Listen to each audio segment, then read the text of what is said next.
Good afternoon, Speed Gaming fans, and welcome to a special showcase of the 2025 Speed Gaming Live online tournament. This will be just a little showcase for the Super Metroid Randomizer tournament that we are running. My name is DJ Webb, and I will be broadcasting this race. On our left, we have sloaters27, and on our right, we have Zeb316. Last year for Super Speed Gaming Speed Gaming Live online, pardon me.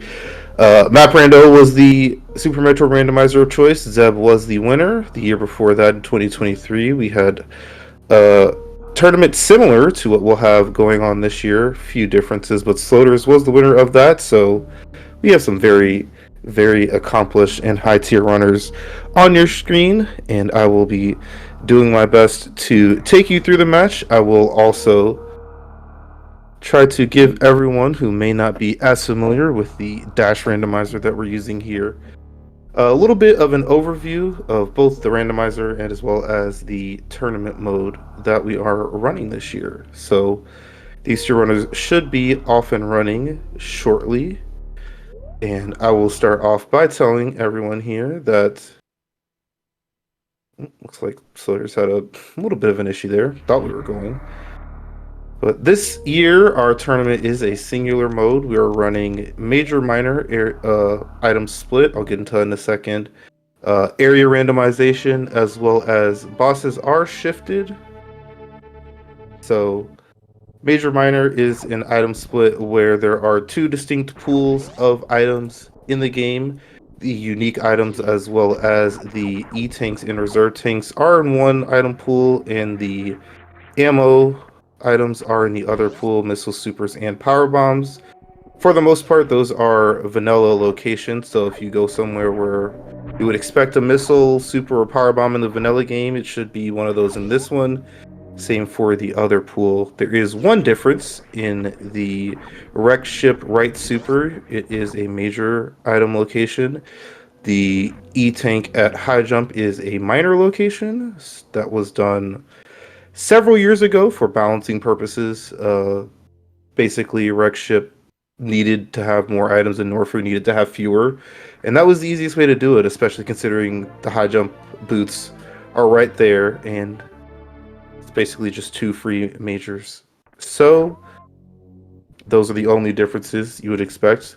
There is one little wrinkle in this tournament. We have a unique item to the dash randomizer, the double jump in the pool that does replace one of the reserve tanks. So you will have, basically there's 17 unique items and there's 17 tanks in the 34 major locations. So about 50% if you check a major whether or not you'll get an E-tank, depending obviously on what you already have. With the double jump, it's basically space jump, but you only get one use. You have to land on the ground to reset that one use, but it does a lot in a lot of places. Can be a pretty good substitute for the space jump. And that pretty much covers the items.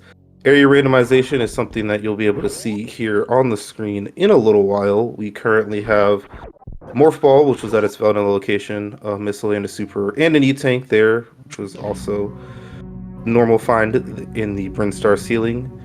So there are distinct areas laid out that are divided throughout the map. On the top right of the HUD, you can see the area that you are currently in. CA stands for criteria. So that is where we currently are. Obviously, criteria is not only criteria on the map. We were just in Brinstar, but the areas are divided in a way that is, decently balanced map item-wise, etc. Criteria is a bit big and spread out. That's just kind of how it is, but that's where you start, and you will get the Morph Ball and a few other things. Both of our runners here up the climb with the wall jumps. And when you get to the end of the area that you're in, you'll find gray flashing doors that will signify that you are leaving the area that you're currently in, and you will go somewhere else. It will almost certainly not be where you would expect the door to go in the vanilla game. and that will allow the map to be much more varied compared to if you were just playing on the standard map that Super Metroid exists in. You can have easier access to a lot of places. Things won't be necessarily as disparate as they are in the vanilla map, and keeps the randomizer interesting, especially for people like our runners on the screen. I know Sloaters has been playing in randomizer tournaments since they started in 2017. Zeb, I think, has been around at least since 2019, maybe 18, somewhere in that range. So the vanilla map is definitely the tried and true standard, but it has been played quite a bit, and the different options allowed here will give you more variety. In the last part of our randomizer mode, here you see one of those area transitions. We just went into Upper Warfare, where normally Crocomire is hiding out. There's also one over here on the left. Is bosses shifted is the final part of our mode here. The bosses will not be all in their vanilla location. At least two of them will be switched with each other.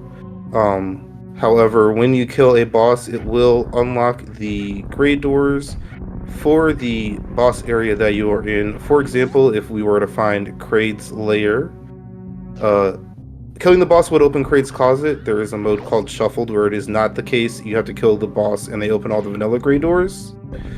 So a little bit different. That's the only real difference from this tournament compared to the tournament we ran 2 years ago. So changes up the strategy a little bit and can cause you to make some different decisions. Here, you can see that our runners have already decided to make a different decision. Sloaters did not want to follow this Upper Warfare portal from Crocomire. It has elected to come over here to the right side of Criteria. Meanwhile, Zeb did elect to go over here. Sloaters has found Crocomire. As far as the logic is concerned, you only need one energy tank to get from the door that we entered to Bubble Mountain, which is where Zeb was.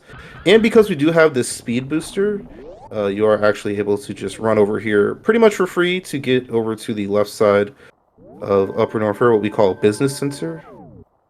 So Zeb is already over here. He's got a save. There are two majors over here, as well as these two easy miners in the high jump area. Sloaters did not want to do a croc on 5 and 5, so is probably just headed exactly where Zeb is. Does have to use the speed booster to break those blocks of Terminator. And yeah, Zeb's going to find a super at the miner as well as a power bomb. That's a very nice miner find. You want to get your miners in early. And there is an early charge beam. So pretty frequently you actually don't see runners find charge beam. It is in one of 34 locations, and it has very minimal logical implications in this randomizer. Funnily enough, with the somewhat minimal ammo that we have now, it does actually make Croc both in logic and also extremely easy.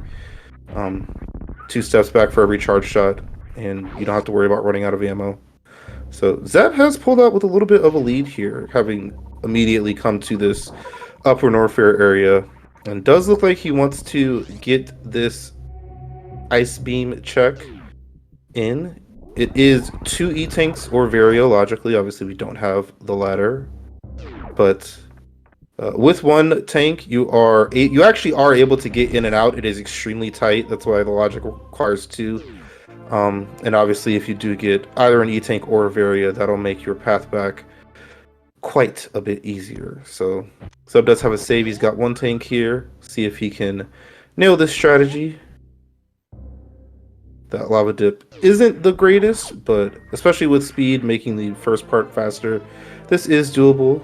Power bomb, very common. I like to use that strategy. That way you can clear out those enemies and not take extra damage. We'll see if he's going to be all right. Yep, there's an E-tank for Zeb. He'll be able to get out very quickly. Sloaters has made her way over here. We'll see if she likes to do the same or forego this check. Very nice mock ball out. That is not easy to do. Especially with all that speed. The speed booster makes jump heights weird and it makes you go really fast. So Sloaters is farming a little bit, but not super high. Very nice mock ball out of there as well. So we'll see how useful that E-Tank is if Sloaters never gets it or comes back a little bit later. But they have basically evened themselves up here. Sloaters does know that Crocomire is hanging out over in the right side of Criteria. And we have two portals up here in Business Center. The left one is the Crab Hole or Meridian Map transition. Tough jump there. Yep, gonna go from the bottom. And then we have another one over here, which also is into West Meridia. So can't do anything in either of those places. We'll see if Sloaters wants to farm up now to try to check that. Zeb almost certainly just gonna go through that Frog Speedway. He has the option to either go back to Criteria or to go into Bubble Mountain. Logically, you are able to get the speed booster with this item set, 2 tanks and speed. The other two require 4 energy tanks for logic or the various suits. So we'll see what Zeb wants to do. He did also early on scout that there is a super missile in the Bubble Mountain area. We do already have charge beams, so you don't need that super. Probably you can, if he does elect to go over there, he will probably get it because, I mean, it's a super missile and it's early. Sloaters is electing to both not do the ice beam check and also looks like she wants to go back to Criteria. So our runners were synced up for all of a minute and a half before Sloaters goes back on this little excursion. Especially with only 1 tank, it does make sense to not want to be in Upper Norfair. So very nice right side wall jumps here in Bubble Mountain for Zeb. And he is going for that speed booster. Plenty of health to get to that farm up here, and then probably he'll want to max out his health before going over to the speed booster. So Sloaters does have charge beam now, so Crocomire a lot better than the 5.5 ammo she had. And there is one more portal. Assume we're gonna refill our health here at the ship, more than likely. Missile here for Zeb. He's gonna collect that even with the charge beam early. 515 is just barely enough to beat the game. And if you don't find any other beams, you would definitely want more. So a double jump, that is that unique item I was talking about earlier. No spin jump animation change like the space jump has, but if you jump, you will get 1 additional mid-air spin jump. And as you see with the 2 tank Hell Run with the speed booster, this is a somewhat tight, but it's very, very not difficult execution-wise Hell Run. So even with getting that minor, Zeb was perfectly fine. And Sloaters is electing to just come here to Croc, not even looking at the portal first. In my experience, I will say that charge this early, and Sloaters does only have 1 tank. The majors are pretty valuable here. Another beam would be great. Even a tank is really good. This item over here does require 2 tanks logically. You can do this with 1, and if you get the E-Tank there, or something like a grapple, a space jump, a varia, either suit, those would make your return trips easier. Zeb's in a bit of a predicament here. I was saying this is logically a 4 tank Hell Run, so Zeb just wants to do this if he can. He is not going to keep that X-ray scope. That's why he saved earlier. That way, if he can get there, he can, maybe keep an item, but otherwise, he's back here with all of his health, X-ray. No logical implications in this randomizer, and also not necessarily the most useful item. There you see a good use of that double jump, making the awkwardness of the speed booster height basically irrelevant. He's also going to come over here and look at this wave beam item. Sloaters looking at grapple beam first, and does score a very nice plasma beam to pair up with that early charge beam. So The grapple beam location here in Crocomire is one of the longer checks in the game. There are certainly longer, but if you do want to check that early on, especially, that value was a little bit heightened because Sloaters just basically has nothing and also very little else to do. Doesn't even know what this other portal is. So if you are going to check it, you're happy, especially already having charged with that plasma. We'll see how that works out for her. Zeb did get an E-Tank, allowing him to keep it. And also, we'll see if he wants to... So he's going to elect, I think this is smart, to come back here in the Bolt Mountain and save. So we've seen 3 of the area transitions here in Upper Norfair. We came into the Crocomire door and we saw the 2 on the left at Business Center. There are 2 more. One of them is the single chamber, which was the big room that leads to Wave Beam that Zeb was in. You can see Sloaters did get an E-Tank, making that return trip very easy. And we'll see where this right portal over here goes in the Crateria Moat location.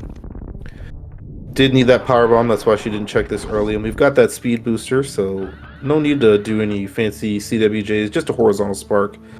Zeb is electing not to check either of the outstanding Upper Norfair portals and just come back to Crateria. He hasn't seen either right side portal.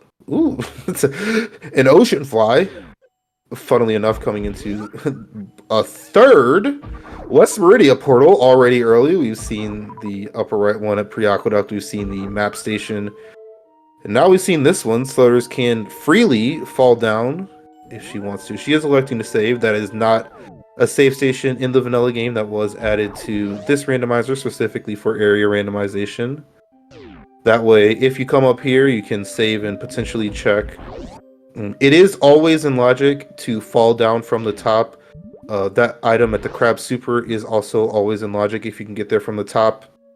And it can put you in situations where you have to fall down from the top to the bottom without knowing that you'll be able to get out.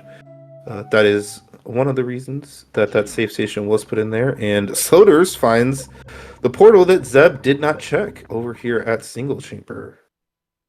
And she says, thanks, but no thanks.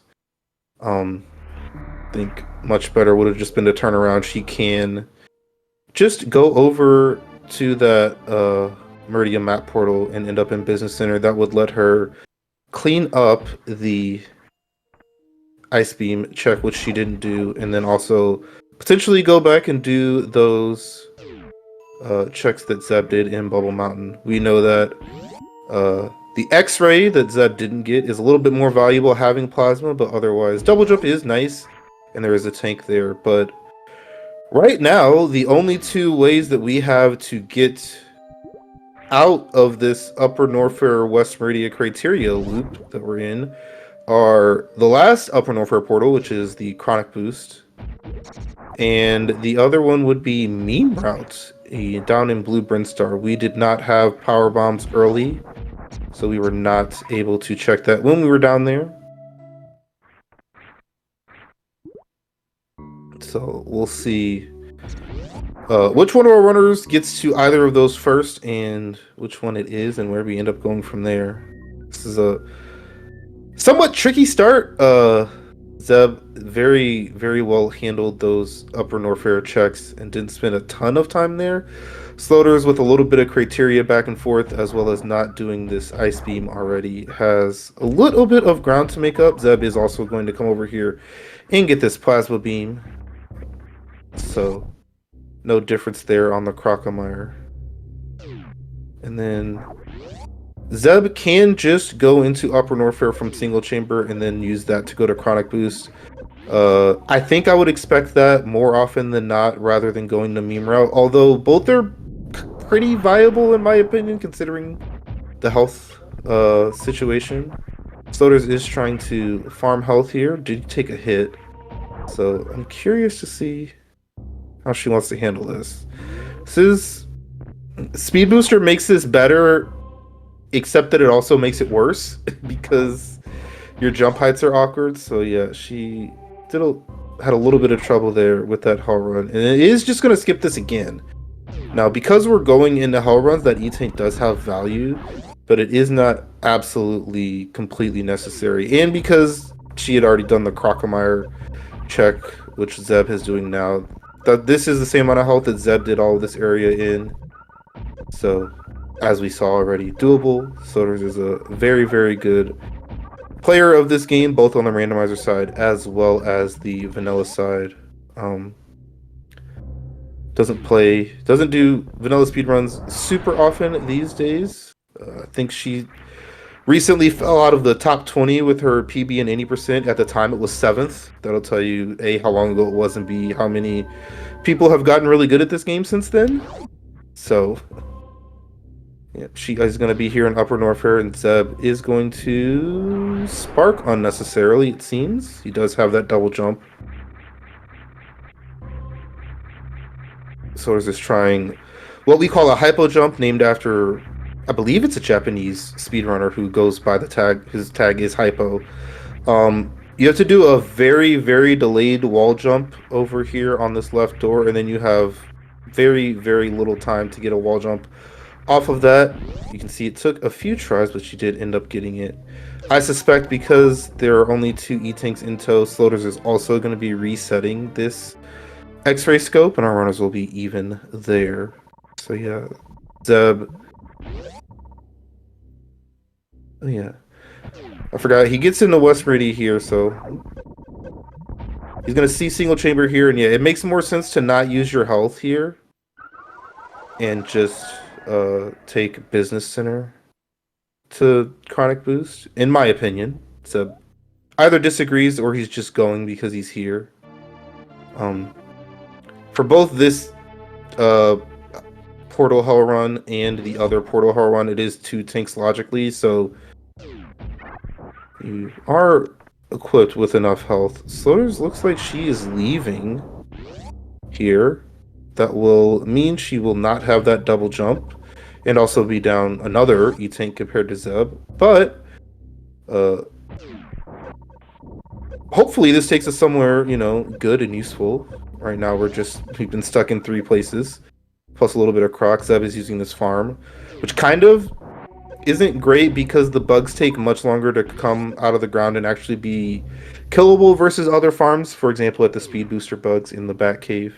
Finally, we find somewhere a little bit nicer to us. Red Bryn Star here for Sloaters. Zeb will be following behind shortly. Does have a little bit more ammo and a little bit more energy, but otherwise, progression-wise, they're in a pretty similar place, especially because the E-Tanks right now only really matter for the hell runs that have already been completed by Zeb and look to be skipped by Sloaters. See how impactful that double jump is. You can see already how good a use Zeb is putting to it. I will say Zeb has quite a bit more experience using that double jump, having participated in 2 SGL in-person tournaments where it was always available, as well as last year's mystery tournament where it was in about half of the seeds. So Sloaters has taken a little bit of a break, hasn't competed actually since the 2023 edition of this tournament, which she did win. So coming back into it, still been playing Super Metroid. So I expect she is still a very, very top competitor. And considering the current state of things, depending on the location of various suit, E-Tanks is all Zeb has on Sloaters and a little bit of ammo, which matters very little with Charged Plasma in our arsenal already. So yeah, Zeb isn't going to elect to do those minors that Sloaters just did. Makes sense, having already 2015-10. So yeah, we're in the same room. Sloaters is farming up. There is a major item check here coming up at the X-ray scope. It is not in logic for Sloaters. It actually is for Zeb with this amount of energy, as well as that double jump. But you will very likely see both of our runners do a method of obtaining that item that you would see in glitch categories of Super Metroid, where you need the X-ray scope early. We usually just refer to it as early X-ray. I'm sure Zeb's going to flawlessly show you exactly what it entails. You want to do that normalized setup. You saw him moonwalking back in that other room. I also assume he turned off his speed booster. That does affect things. Right now, we're jumping into these waivers. They do 10 damage. These spikes do 60. So the other benefit of the damage is that I believe enemies give 10 iframes and spikes give 4. So that's why you see them jumping onto these spikes. Rewarded with a very nice high jump boot. Sloaters is here in Wreck Ship. That save is always on in area randomization. And this is Ridley, who we very, very much cannot kill at the current moment. So Sloaters is going to use that reset point and be coming over here to, I assume, also get this X-ray check done. And Zeb may also elect to go back in there. He wanted to do this first, which I do think makes sense. There is the chance that you get a suit here, and that will allow you to kill an extra boss. Grapple would also allow you to kill an extra boss, but Zeb is electing not to check that boss.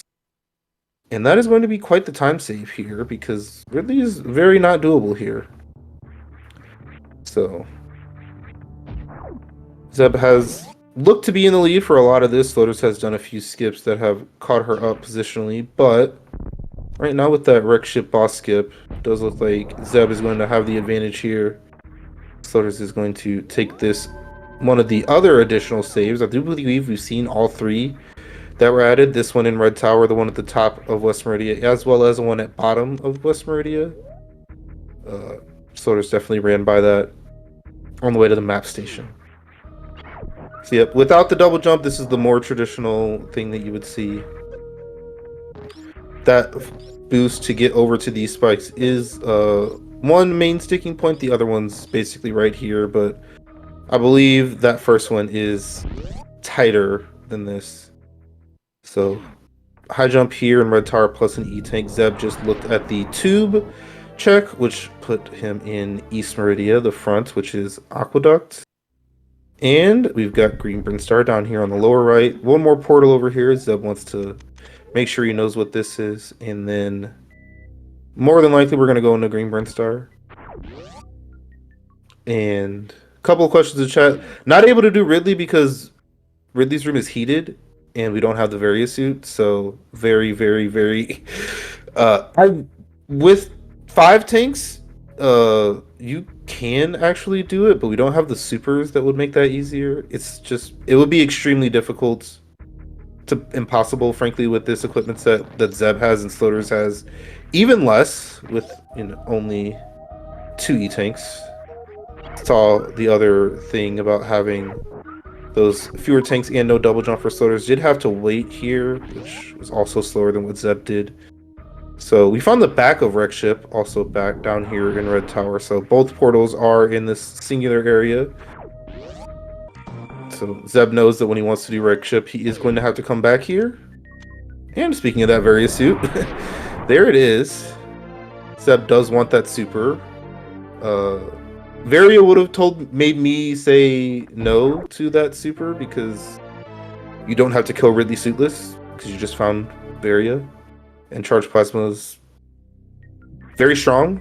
I don't believe, especially because he also had to get a missile that was, I think that was time negative. He would actually be able to tell you that better than I would. He's done all the math on those kinds of things. But he wanted a super and he got a super. Definitely no, not a bad thing. We do have a power bomb here.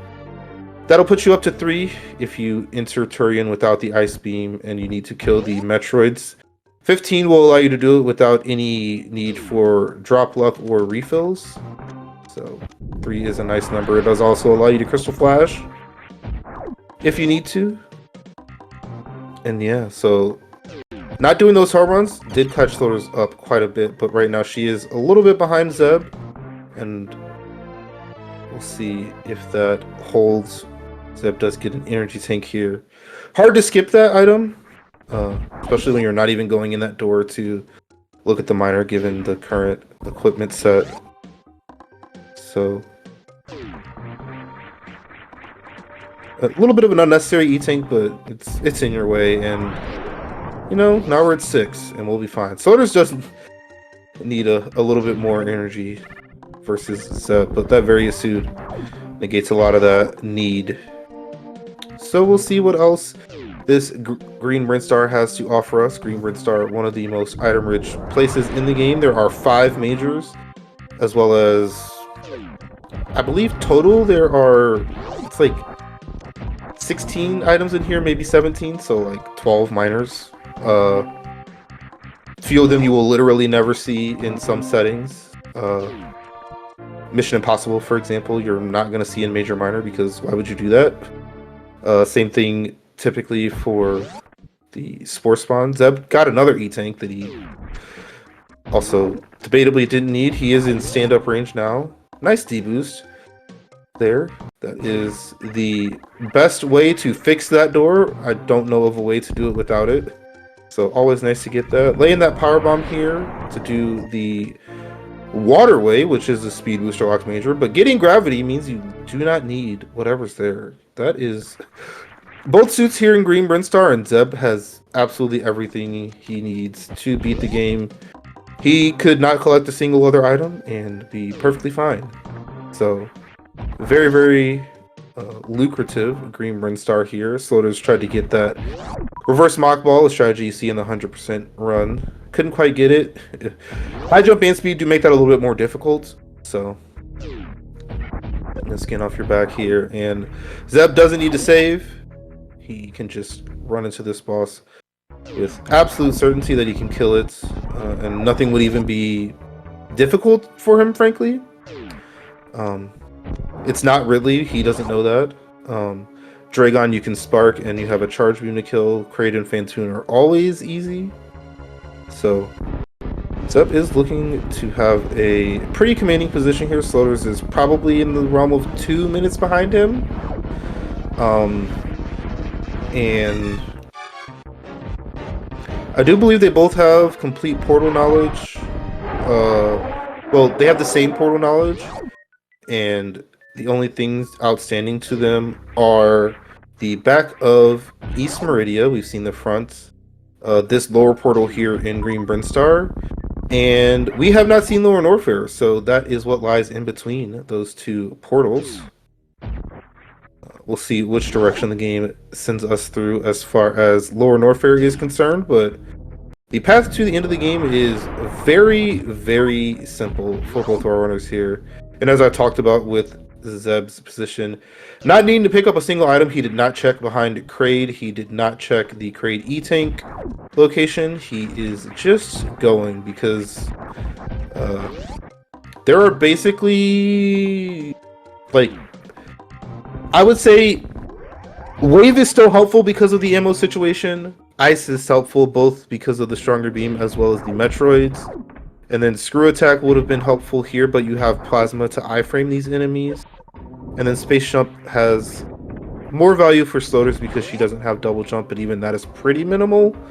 Although we do have 3 boss areas to get through, plus a little bit of other traversal. So Space Jump does still have some value, but yeah, Zeb doesn't care. He's just going forward with what he has, which is plenty enough. Good movement with high jump speed booster, good beam output, both suits. So, no need for anything else.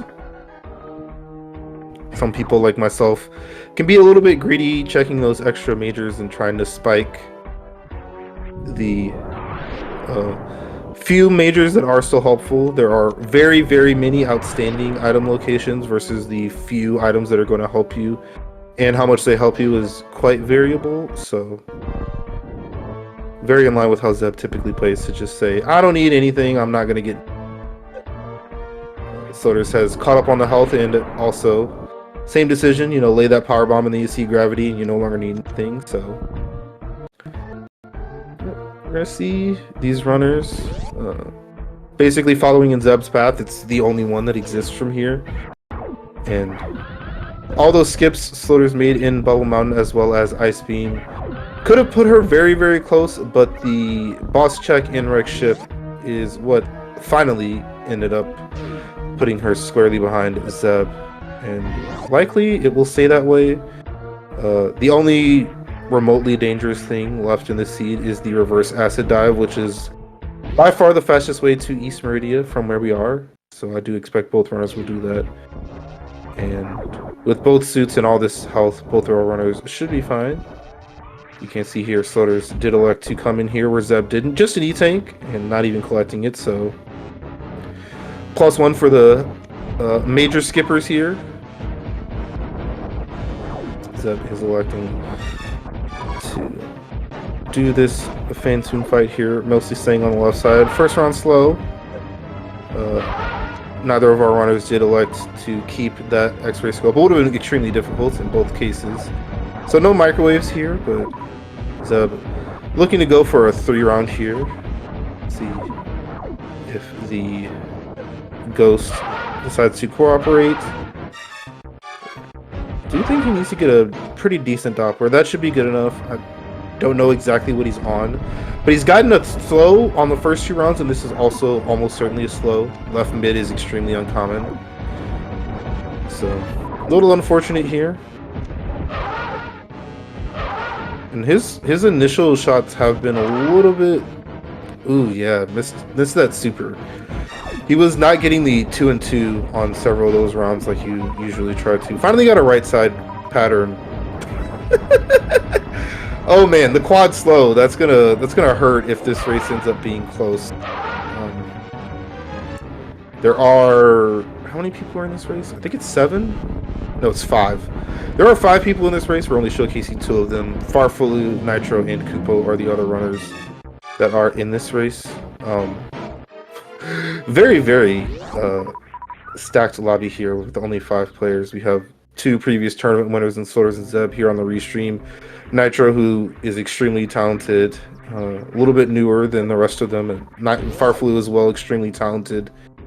Kupo is my co-admin for this tournament and one of the developers of Dash, and not quite as experienced or accomplished as everyone else, but still a very, very good runner in his own right. Obviously, being a dev gives him some knowledge on things that, you know, being in the, you know, process of creating everything, you know, you are involved in things, so he knows everything he needs to know for certain. We're gonna see if Zeb can get this speedball out of here. Very nice. With all this energy, he definitely is fine to take a little bit of hit and be totally fine on this reverse acid dive. Pathway used by some people on their first playthrough when you can't find that little, very difficult to see traditional exit. I'm not sure why Zeb would go out the back.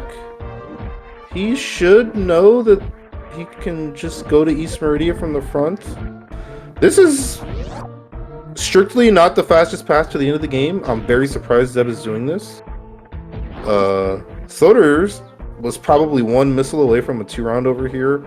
Also much better patterns, but the enrage is very slow, and you can see that look on her face when that super missile didn't kill. So a little unfortunate here, but Zeb is giving her a path to catch up. The back of East Meridia is kind of slow, but going all the way through Green Brinstar is also not the fastest. Also front of Lower Norfair isn't the fastest compared to the back. It probably isn't that far away, like time-wise, honestly, but I do still believe that you are faster going the reverse acid dive. I'm gonna ask Zeb about that. Hopefully he joins me after this, but I do believe he should know. Let's see if Sloaters does take a different path or if she ends up going back the same way. But yeah, my illustrious tracker, who I failed to mention thus far, Jestro, did put that in the chat, and I've been talking about it. The final portal that neither of them have seen but should know is that the front of Lower Norfair there at the lava dive does go to the back of East Meridia, which is by the elevator that would take you towards Forgotten Highway on the wrecked ship side. So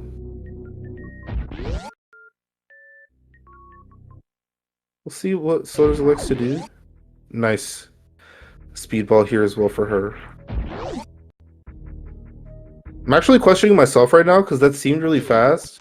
I'm gonna have to time that later on my own. It's a very interesting scenario where you're going through an extra area, but it's the faster portal on both sides of things as far as Lower Norfair and East Meridia. Nice short charge there in this Bottoon hallway. Sloaters should save. That means to me that she's definitely going front. here. Just the energy situation just makes it so it's a little bit more difficult. A nice one round here with the supers for Zeb. And he's looking in a scenario where this is either Ridley or the vanilla Dragon boss. He doesn't know what's at Wreck Ship yet because he did not check that boss. And there is the Ice Beam. Zeb didn't even have to try to find that. It just fell in his lap. Sloaters did make it through the reverse amphitheater. And now just has to make it through this room, which is actually pretty tricky on lower health. You definitely need to get that short charge in the bottom here. Actually, with the plasma beam, you can iframe these enemies. But yeah, kill those first two, short charge, and now you're good. So Zeb did turn around for that ice beam. Without Ridley knowledge, it makes a lot of sense to get that now because Ridley with the ice beam is 30 shots, and without it, it would have been 40. So I agree with getting that now. He doesn't know that this is not indeed Ridley. This is the vanilla boss Dragon.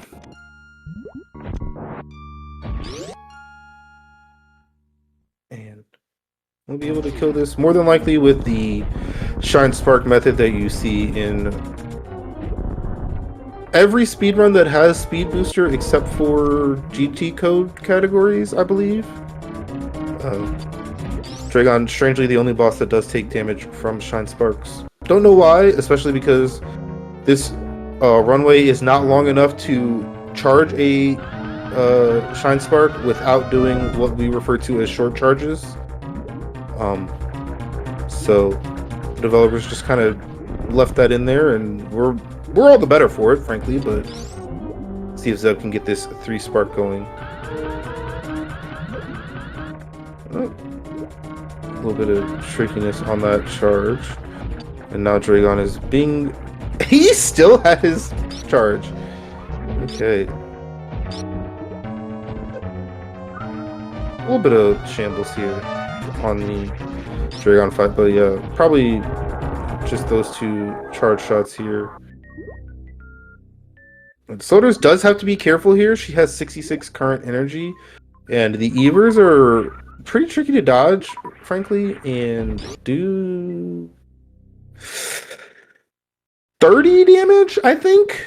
So definitely do not want to take multiple hits. No, they do 20. I was wrong. Or was it 20? No, it was 25. Yeah, they do 100 with no suits. So yeah. Sloaters is probably going to want to farm a little bit because most Botswoon strategies will have you take damage in order to get that 1 round. So with the experience that Sloaters has, she will be fine, I would assume. But yeah, both of our runners are going to be in this room in this at the same time, going in different directions. Here's the high five.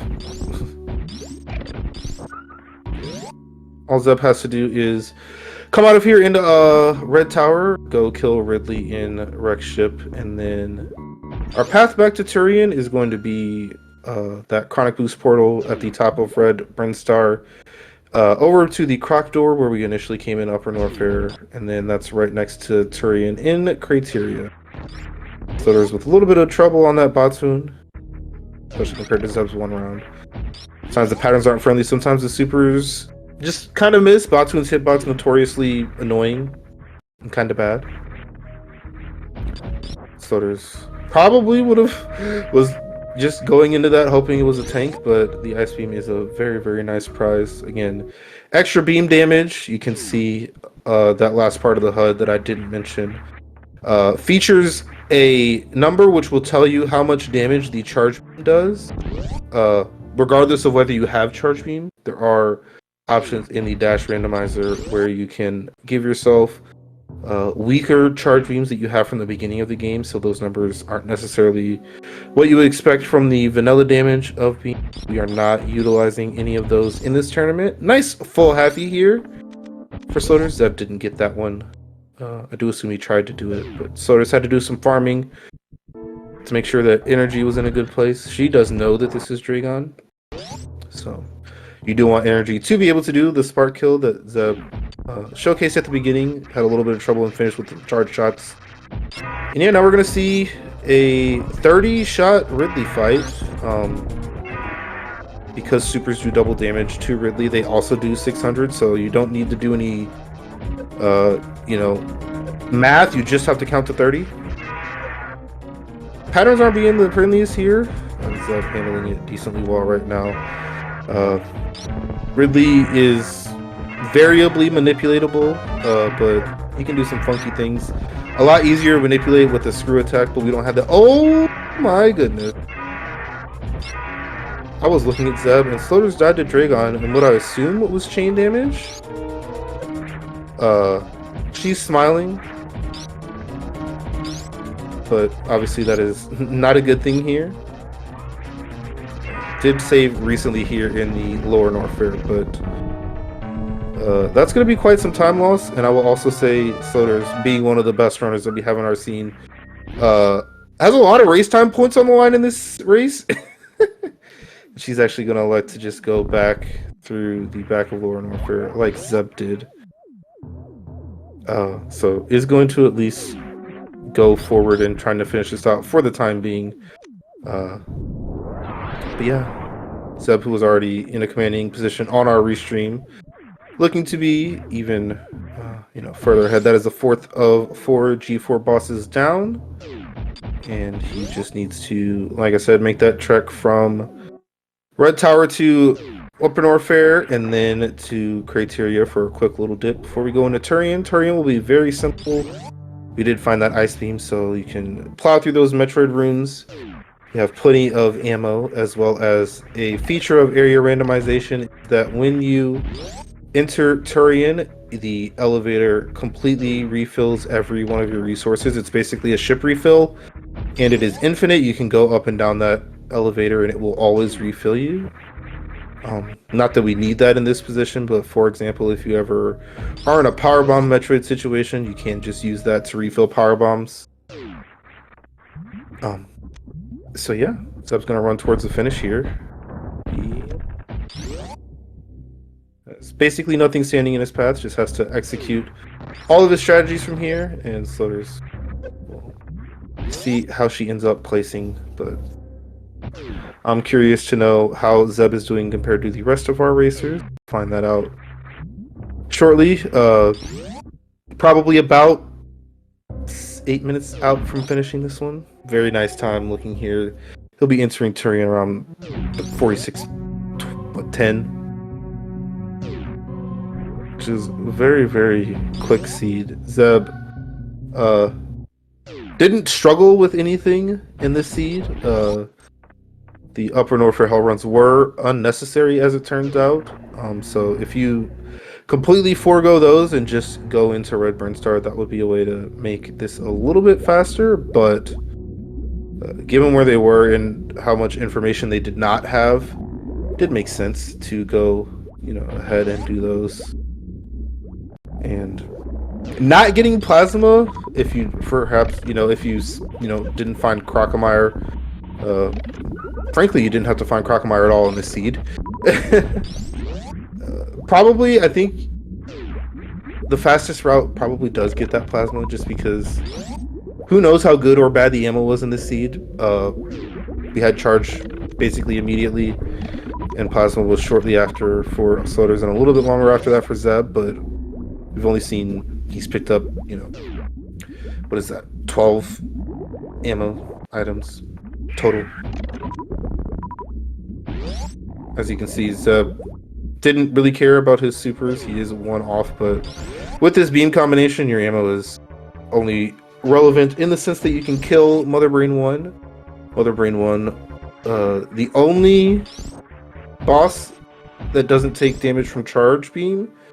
I was going to say the only enemy, but that is definitely not true. Even amongst enemies that take damage from shots, I believe. There are enemies that you can only kill with things like Speed Booster or Echoes and things like that. It's weird. That looks like a very strange setup for Baby Skip, but Zeb's got it taken care of. I'm used to seeing people go quicker than that. It's a little bit more difficult without the wave beam, but Zeb's handled the debris clearing, and then he just has to get this jump morph. Very nicely done.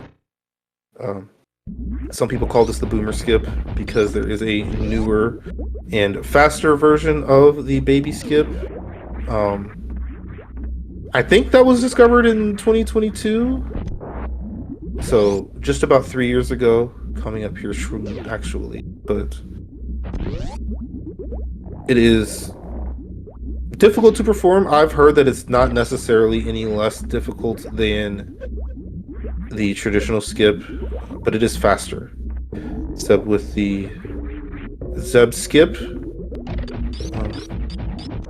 I've never asked Zeb if his username is to those enemies or not. I've only ever asked him about the numbers at the end of his name. But yes.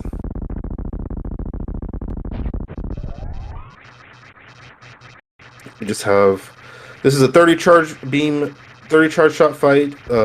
Supers are higher DPS than this beam, even with their vanilla damage. So he could elect to use 8 of his charge beam shots and take off 4. He could even use 3 missiles in all of his supers, and that would take off 5 shots. He missed a super though, so I expect we're not going to use any missiles. So yeah, 26 charge shots, 8 supers. That's going to take care of Mother Brain here. And then it's just a exercise in escape execution. We'll see if Zeb elects to do stand up. He does have everything he needs. No wave beam, so it's not quite as effective as it would be in the vanilla speedruns where you see it. But, well, he's not doing it now after that catch-up double hit. It does still save some time.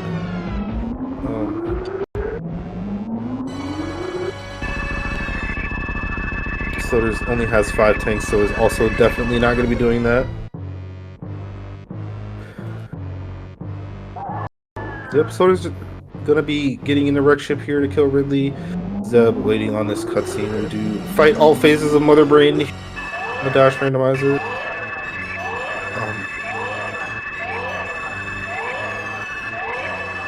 So just get to take a little break here, chill, stare at the race room to see if anybody, you know, beats you, stuff like that. But a very, very well ran and clean run here from Zeb. Sloaters with a little bit of trouble there in East Meridia, unfortunate Dragon Death, as well as some back and forth in criteria, which cost some time, and checking this boss early turned out to be a pure time loss compared to what Zeb did, especially with how the seed basically laid itself before us. The moment we got into Green Brinstar, this was time the Sloaters couldn't afford in this matchup 1v1. So, again, 30 charge shots here. Well, 30 shots between charge and the supers. Only 4 entering, but that's the benefit of having this beautiful beam here. Don't need to worry about your ammo. So, hyper beam incoming from Zeb. And he will be good to go here on this showcase race. So definitely showcasing his skill set here very nicely. And Sloaters, again, mostly it was that hiccup here in Dragon that cost her a lot of time. The Ridley check, just one of those things where slightly less than 50% that you were able to kill the boss that was here in Wreck Ship, given that there are 23 possible boss layouts here in what we call shifted bosses. It's basically 4 factorial minus 1 because one of the options would be vanilla, and that's strictly disallowed for the mathematically inclined among you.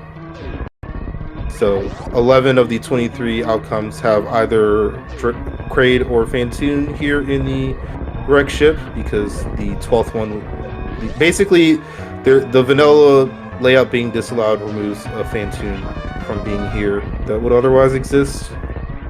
Getting a little technical on you all, but maybe there's someone interested in those details. A little bit of a long moonfall here from Zeb, but he is saving a little bit of time here in the escape, looking to close this out. Gonna be a mid 53 here, assuming everything goes well here in the end of escape. Sloaters will shortly be in Turian as Zeb is finishing. Actually, no, she's still got to go through this upper north first. So yeah, That was a big time lost there with that Dragon death. They were otherwise just a few minutes apart. Let's see this gate glitch here. Can she get it first try? Nope.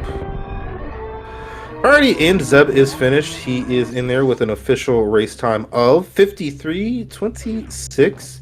He is your winner, both on the restream and overall in the race room out of those 5 very talented runners. So we'll see if he does elect to join me for the interview. He is more than welcome to. We're not on any kind of stream delay here. He may or may not hear me. Otherwise, I'll hit him up in the race time chat here in just a second. We'll be able to see how the rest of our runners do in here. Sloaters will finish out this Turian. Like I said, a lot of race time points as well. Pride on the line here. I do expect Sloaters does want to finish this out.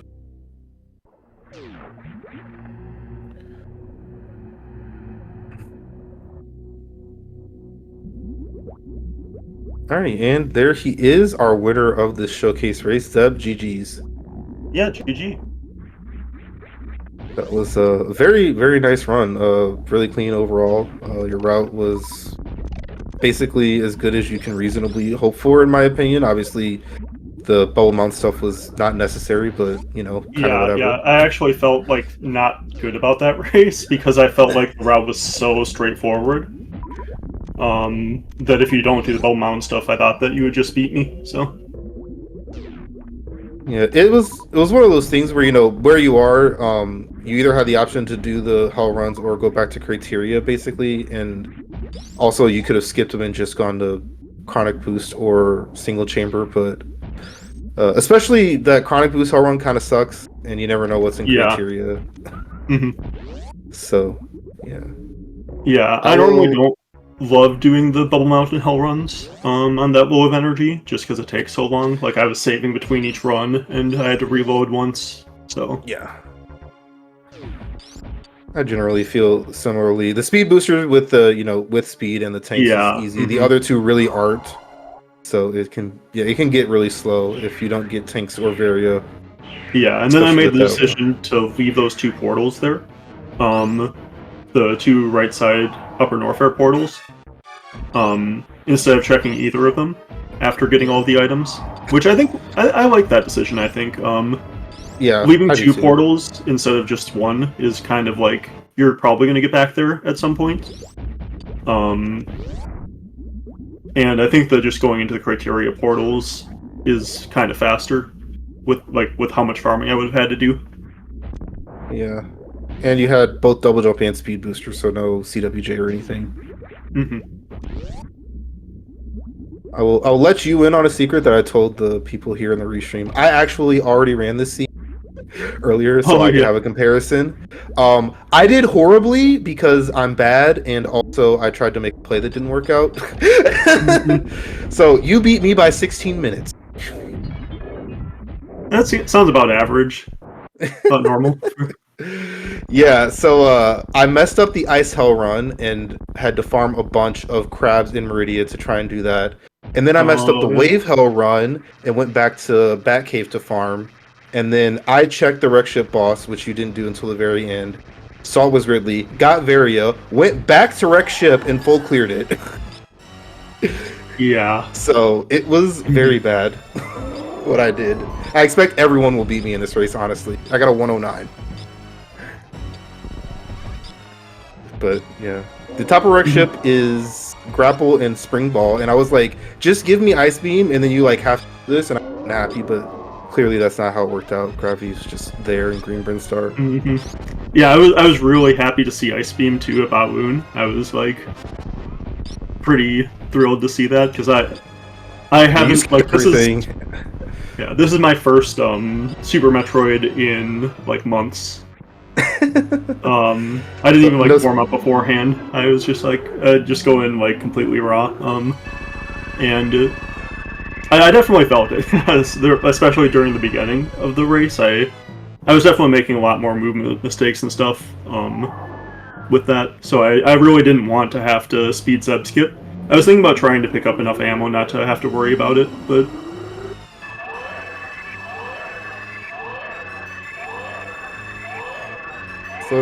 Sloaters did some different things. So she didn't go immediately into upper north. Had to come back because she saw Croc and was like, no. So she eventually just ended up there, and then never ended up doing Ice Beam because she messed up her run once and just kind of like went back. And then she checked the boss at Wreck Ship, which ended up being like the only difference because she didn't do speed or wave, but then died to, I believe, chain damage at Dragon. Oh, yeah. Otherwise, she was maybe like 2.5, 3 minutes behind you. Mm-hmm. But yeah. Yeah, that's unfortunate. We have one other finisher thus far. Nitro got in with a 55.38. Oh, and now Farfalu just finished. 59.56.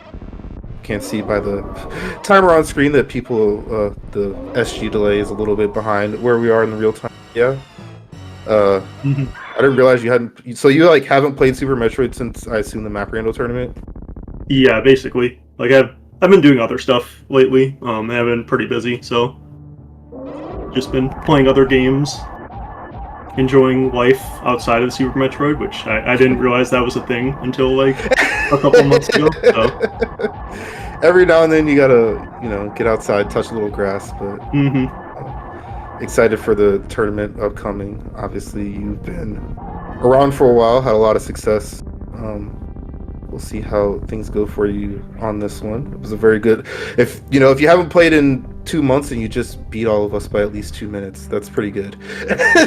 Yeah. Like I was really surprised because I was like, oh man, my movement's off. Like I'm probably losing like a bunch of time on movement stuff, and then like I felt like the Upper Norfair stuff was going to be really bad.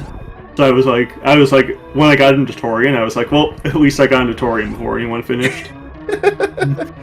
Yeah, I mean, I would say with your route, yeah, like what Bow Mountain, it was maybe like 5 minutes ish if you don't do any of it, and double jump. I don't even know how much time that even. Yeah, so I would think you'd still be in Turian, but yeah. Yeah, I also had like I was thinking for quite a while when I was in Lower Norfair about how to get to East Meridia. Whether it was better to go through Lower Norfair in the back of East Meridia, or to go back into Red Tower, or like back through Green Brinstar and into Red Tower. And I think it would have been... It probably would have been right to go through East Meridia if I got spit out into the front to start of Lower Norfair. So I could go to the back of Lower Norfair into the back of East Meridia. But going to the front of Lower Norfair and then to the back of East Meridia felt pretty bad to me. So...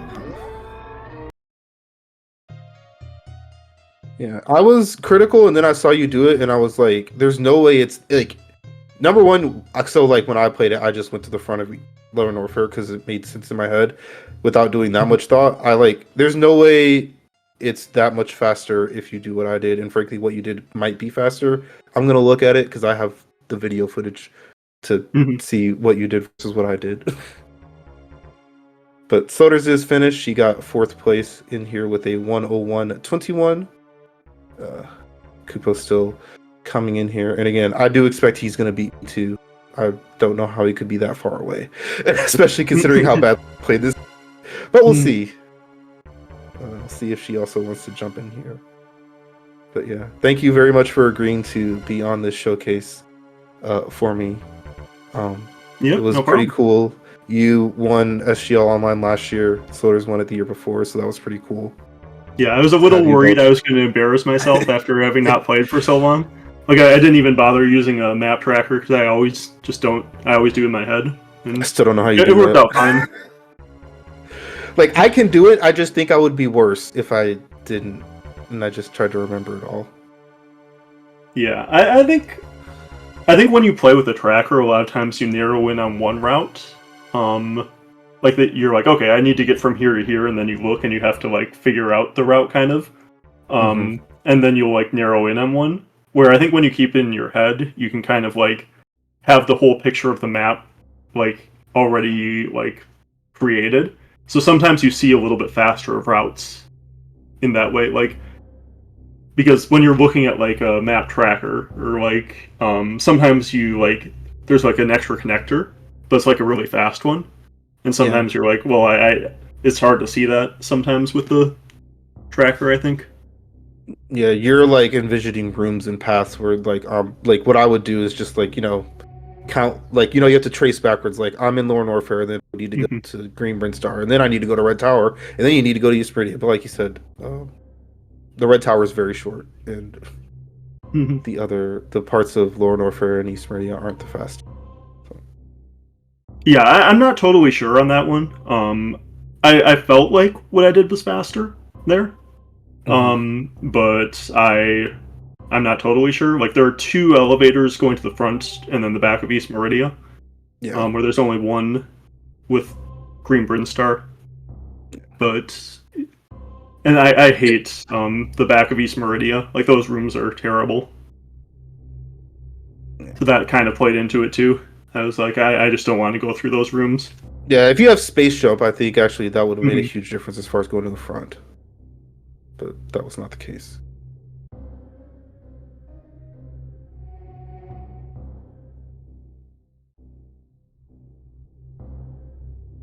But yeah, we are 6 days away from the beginning of the tournament. If anyone out there is interested and liked what they saw, we do have signups are still open. Last I checked, we were sitting at 32 people, which is a nice round number, but we will allow more.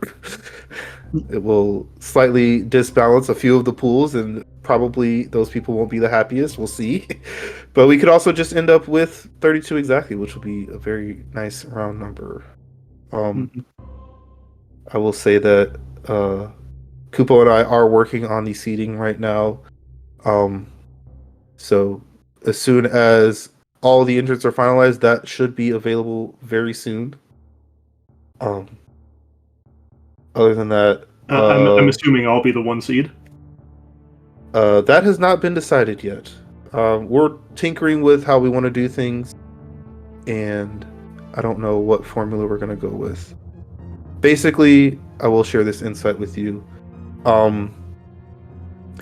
If we used the same formula that Mystery did last year, you would certainly be the 1 seed.